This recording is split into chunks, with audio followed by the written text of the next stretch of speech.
कावळा आणि ससा. एका मोठ्या आणि घनदाट जंगलात एका झाडाच्या डोलीत एक ससा राहत होता. त्या झाडावर एक कावळाही राहत होता. दोघेही आपापल्या जागी सुखाने राहत होते. एके दिवशी त्या जंगलात एक भयंकर वाघ आला. तो खूप भुकेला होता.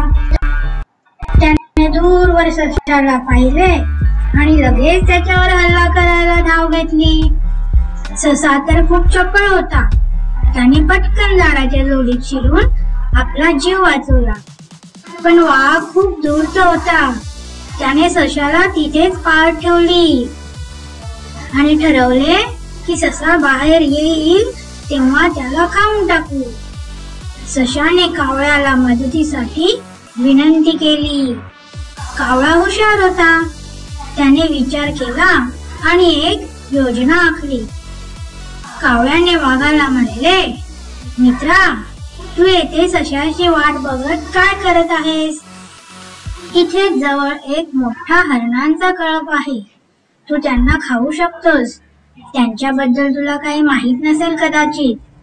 वाघाने कावळ्याचे बोलणे ऐकून लगेचच हरणांचा पाठलाग करण्यास सुरुवात केली.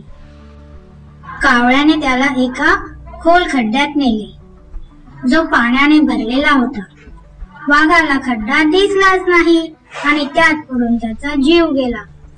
ससा कावळ्याचे आभार मानत म्हणाला, तू माझा जीव वाचवलास. मी तुझे उपकार कधीही विसरणार नाही.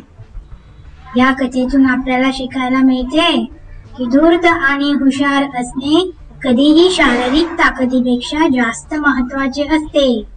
ही कथा आपल्याला सांगते की शत्रू कितीही मोठा असला तरी चातुर्य आणि हुशारीने त्याचा पराभव करता येतो.